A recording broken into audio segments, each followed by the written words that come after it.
and spare me according to the greatness of thy mercy. I'm like Nehemiah. Lord, remember me. I started this Bible study in the shop right here on the Sabbath day.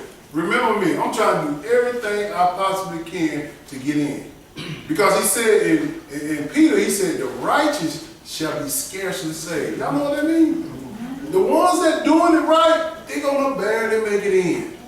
Barely. The ones that doing it right. So we're going to need all this. We're going to need it all. Let's go to Acts chapter 20. Acts 20. They kept this feast in the New Testament too.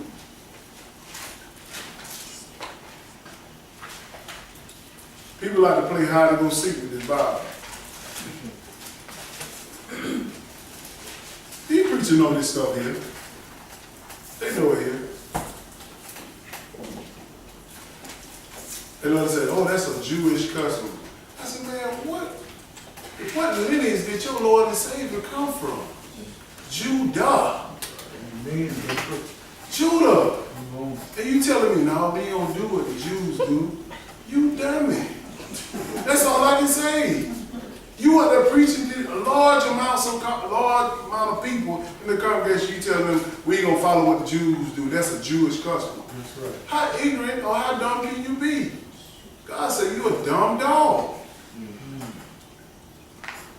Let's see that Paul didn't do it. The unleavened bread. These are very important. Acts chapter 20, verse 6. Go ahead. And we sailed away from Philippi after the days of unleavened bread, and came unto them to Taurus in 5 days, where we abode 7 days. I wonder why they abode 7 days there.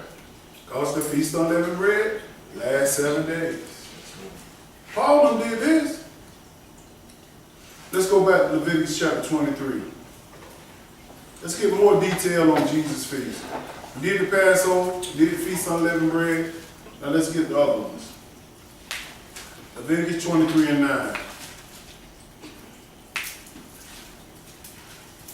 We showing up here knowing what we supposed to do.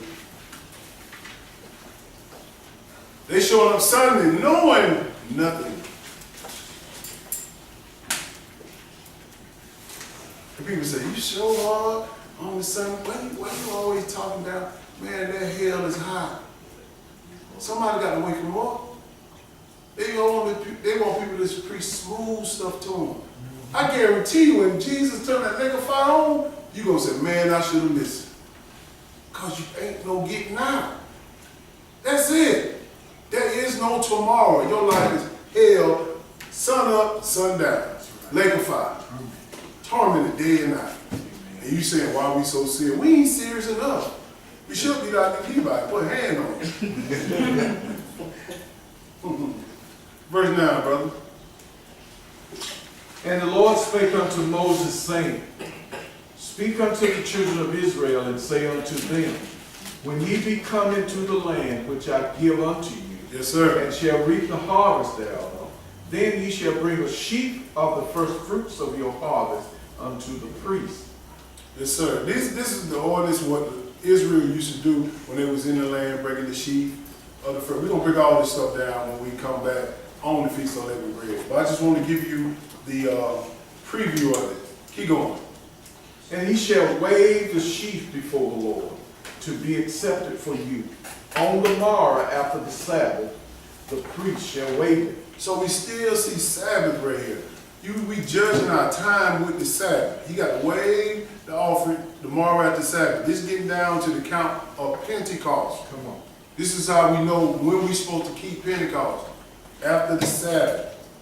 After we get through with the Feast of Unleavened Bread, then we count from after the unleavened bread, 7 Sabbaths, excuse me. 7 Sabbaths. Plus 1, that's 50, 49 days. That's all Pentecost is, 50 days. Go ahead. Verse 12. And ye shall offer that day when ye wave the sheaf, and he lamb without blemish of the first year, for a burnt offering unto the Lord. All these lambs represent Jesus. In the Old Testament, this was way before Jesus came. He like, look, y'all take these lambs and sacrifice them. It's a shadow of me. Once I come to the cross, I'm gonna die for you all, and that's gonna be the end of animal sacrifice. That's all it is. He giving them the instructions right here. Go ahead. Yeah, jump down to verse 15. I'm just giving you a little prelude. Go ahead. And ye shall count unto you from the morrow after the Sabbath, from the day that ye brought the sheaf of the wave offering. 7 Sabbaths shall be complete. So after we get through with the Feast of Unleavened Bread, we counting after that Sabbath day, 7 Sabbaths. That's when we come up with Pentecost. We don't need that Gregorian calendar now. We understand it by days and nights. That's how God did it. God said, look, I tell you the day and night by when the sun come up and by the sun come down. Not looking at our clock, so it's 7 o'clock, it's morning. Or at 12:01 this morning. Who can tell the difference between the day at 12:01? You can't tell if it's 12:01 at night. That whole night look the same. But the way God did it, he said from evening to morning is a day. Evening, is a day. So when the sun go down tonight, the Sabbath over with. Sunday starts. This is how God does his days. Go ahead. 16.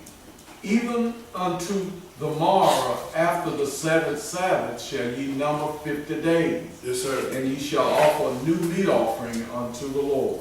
That's all Pentecost means, 50. Just 50 days. You counting 50 days. Go ahead. Ye shall bring out of your habitation 2 weight loaves of 2 tenth deals. Yes, sir. They shall be of fine flour. They shall be baken with leaven.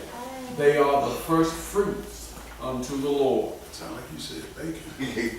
I know you said no, we talking about no pork right here. It's about bacon. Like you baking.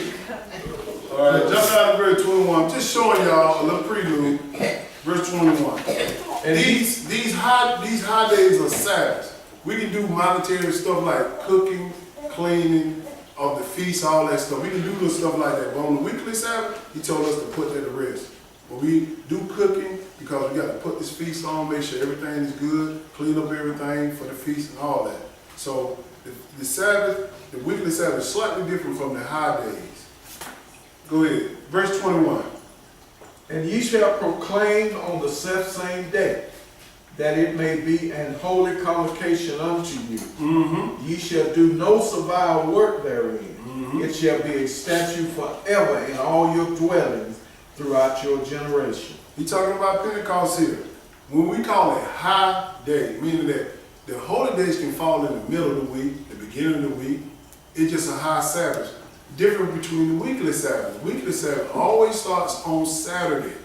But like I say, the Feast on Unleavened Bread gonna start April 20.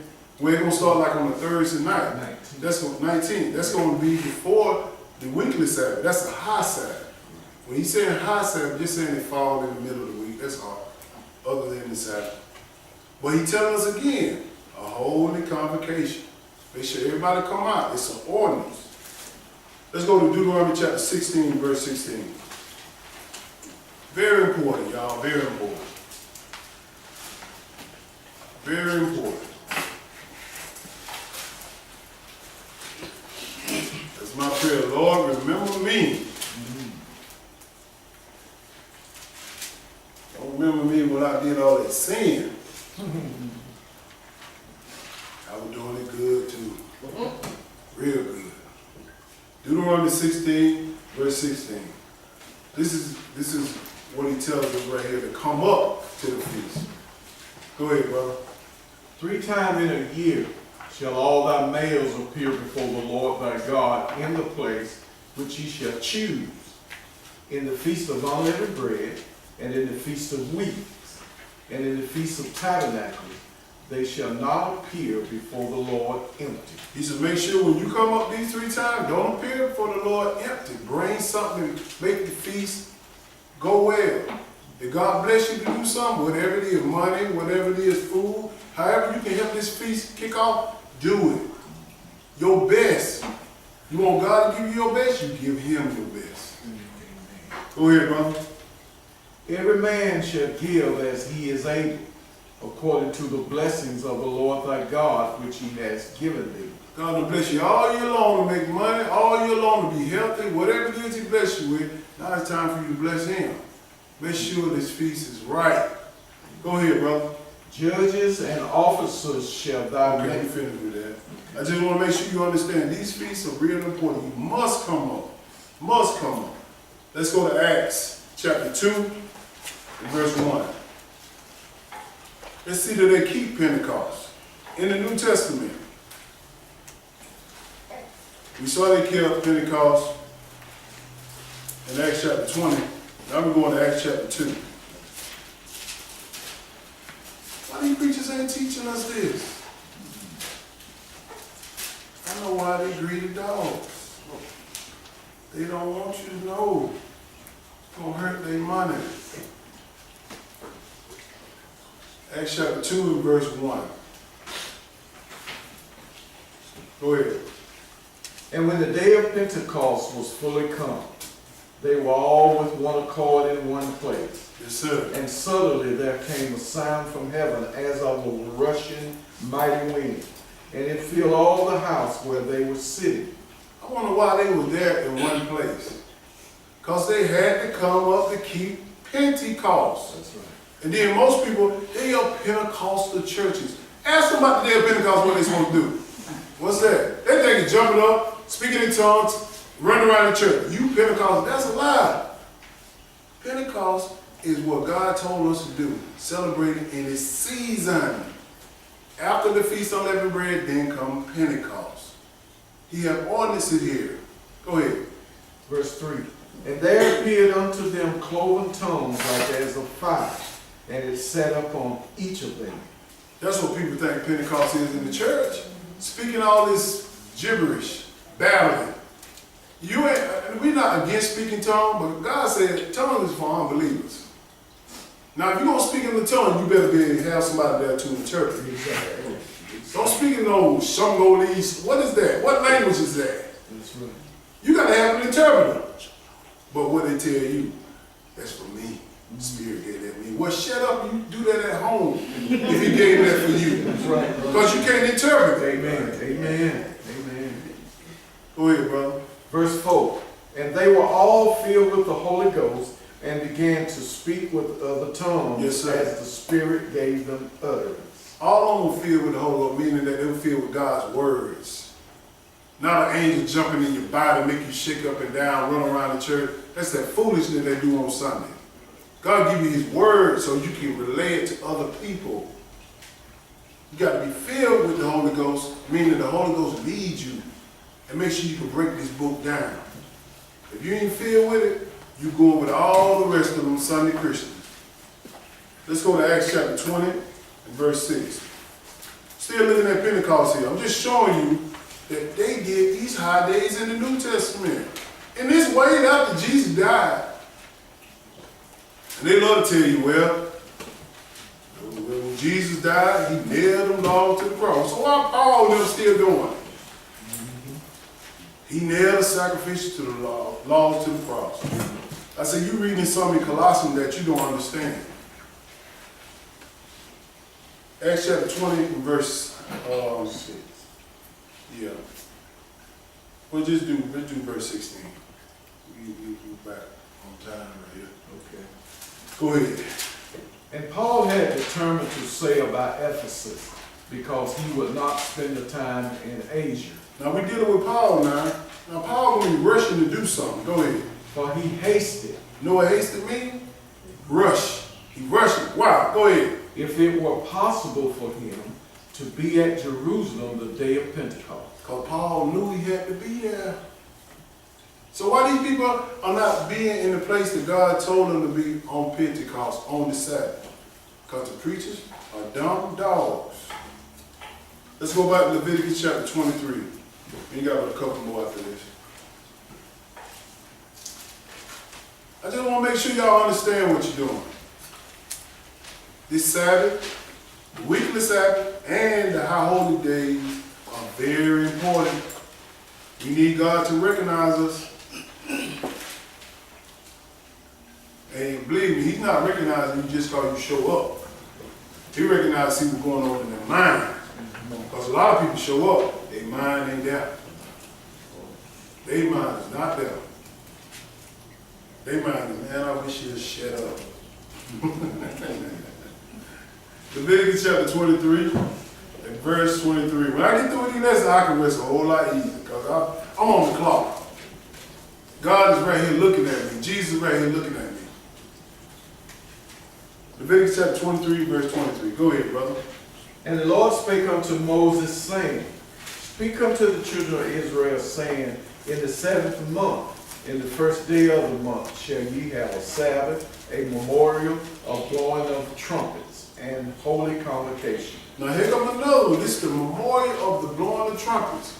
And the trumpet is real important. If you read Revelation, when those 7 trumpets are blown, you better be in the right place at the right time. Because total destruction going to hit this earth. It's only going to be one place in this world that you're going to be protected. That's the wilderness. And these people are not teaching that.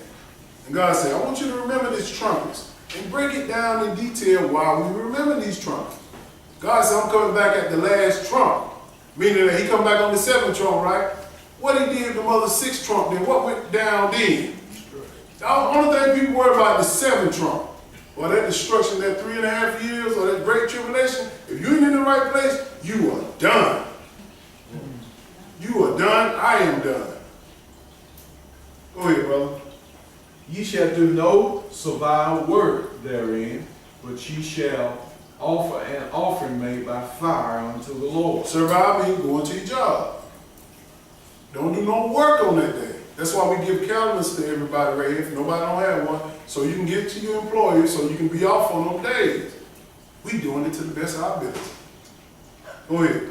And the Lord spake unto Moses, saying, Also on the 10th day of the 7th month, there shall be a day of atonement. This is very important too. This one I don't kind of like because we can't eat on this day. I got to do it, but boy, you got to go through some fasting the whole day. Whole day. This is the only day I fast right here. Only day.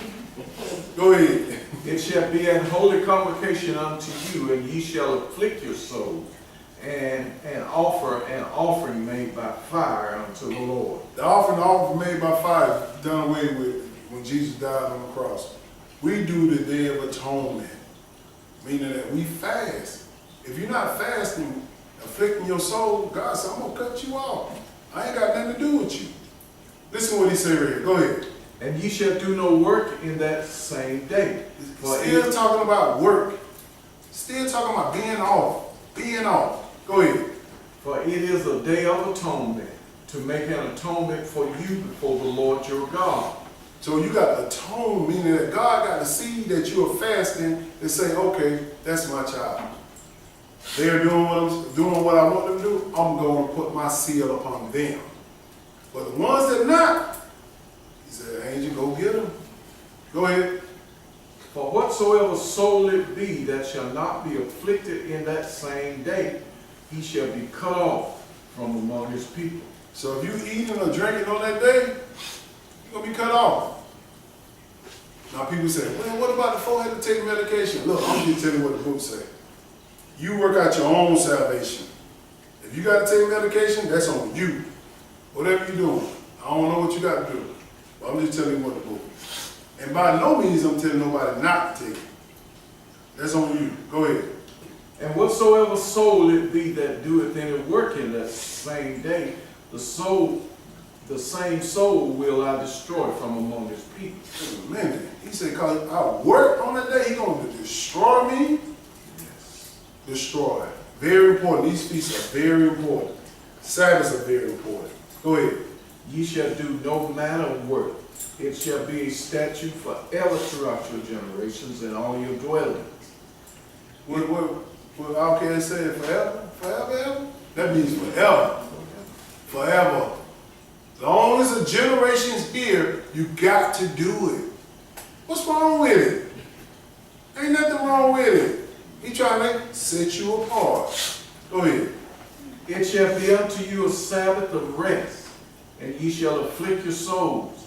In the 9th day of the month at evening, from evening unto evening, shall ye celebrate your Sabbath. This is the Sabbath day, celebrated by not eating. Go ahead.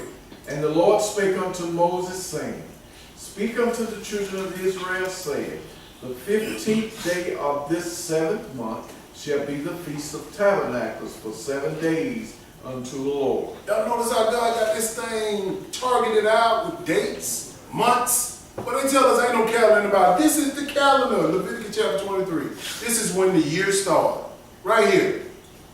It's not January 1, y'all. It starts in the spring. He telling us this tabernacle, the 15th day of the 7th month, you should have the Feast of Tabernacle. We're going to celebrate that one too. We're going to break that down. Go ahead. On the first day shall be an holy convocation. Ye shall do no servile work therein. So you got to have a gathering, a church day, you come together. He said, don't work on that day. Rest. Go ahead. 7 days ye shall offer an offering made by fire unto the Lord. On the 8th day shall be an holy convocation unto you. And ye shall offer an offering made by fire unto the Lord. It is a solemn assembly. Yes, sir. And ye shall do no servile work therein. Got to come together on that day. Go ahead. These are the feasts of the Lord, which ye shall proclaim to be holy convocations, to offer an offering made by fire unto the Lord, a burnt offering, and a meat offering, a sacrifice, and drink offering, everything upon this day. Like I told you before, Jesus is plugged in with these offerings, animal sacrifices. But the high days, the holy convocation, you must keep. Let's see, did Jesus keep it? One more thing, this. John chapter 7 and verse 1. Why these people ain't celebrating this stuff? Because they're a part of the world. John chapter 7 and verse 1. We have one more after that, we'll be done. These Sabbaths should be celebrated in all generations. All generations. John chapter 7 verse 1. Let's see what Jesus did. Go ahead. After these things Jesus walked in Galilee, for he would not walk in Jewry, because the Jews sought to kill him. So they were trying to kill Jesus before the Passover. Jesus knew he would have to be sacrificed on the day of Passover. He's the shadow of the Lamb. So if they killed him before Passover, they would have messed all this up. He couldn't follow the law. He wanted to make sure that he wasn't being killed before time. Go ahead. Now the Jews' Feast of Tabernacles was at hand. So they were keeping the Feast of Tabernacle. Jump down to verse 10. Go ahead. But when his brethren was gone up, then went he also up unto the feast. So Jesus went up to the feast. He came up a little later. He still did it. Go ahead. Not openly, but as it were in secret. Because they were trying to kill him before time. He had to die on Passover night. Go ahead. Then the Jews saw him at the feast, and said, Where is he? And there was much murmuring among the people concerning him. For some said, He is a good man. Others said, No, but he deceiveth the people. All the Israelites. Anytime somebody bring the truth, we are our own worst enemy. Go ahead, brother. Howbeit no man spake openly of him for fear of the Jews. So they didn't speak about it. What Jesus was. Go ahead. Now about the midst of the feast, Jesus went up into the temple and taught. That's what he taught. In the temple, on the Feast of Tabernacles. Zechariah chapter 14. To bring the thing into the future. Zechariah 14, start verse 1. Tell you, there's a lot of pages in this book, y'all. He didn't just write this vainly, or just wrote this for his benefit. He wrote it for our benefit. So we will understand that the disciples, the children of Israel, the strangers, all kept these high days and Sabbaths. All of them. This is not for the Jews, for the Sabbath, and then the Christian keep Sunday called Christ resurrected. We already seen that Christ didn't resurrect on Sunday. He said Mary Magdalene and Mary came at the end of the Sabbath, and the angel told them on the first day, he gone. So where you get Sunday worship from? From your mama, from your daddy, from your grandmama, from your great-granddaddy, whoever it is, they got it from these lying preachers. Lying. Jesus said, if they do not bring my law, they are lying, the truth is not in them. Yes, sir. You got to take your feelings and emotions out of this when you're dealing with family now. Tell it. Because family will take you to hell. Because you love them with your emotion. You got to love the scripture more than you love your family. That's cold, man. It's deep. Cold blood. But we all working on that. We all working on that. Zechariah chapter 14, verse 1. Go ahead, brother. Behold, the day of the Lord cometh, and thy spoil shall be divided in the midst of thee. This is the day when Jesus is coming back at the seventh trump. He comes to bring the pain. Go ahead. For I will gather all nations against Jerusalem to battle, and the city shall be taken, and the houses raffled. This is what he said. He's going to gather all nations. Come on down. I want all y'all in the valley of Megiddo, or the valley of Jehoshaphat. I'm going to fight every one of y'all at one time. This is the war of Armageddon right here. The great tribulation. Going into the war of Armageddon. Go ahead. I will gather all nations against Jerusalem to battle, and the city shall be taken, and the houses raffled, and the women ravished, and half of the city shall go forth into captivity, and the residue of the people shall not be cut off from the city. It's gonna be some terrible time you ain't never seen.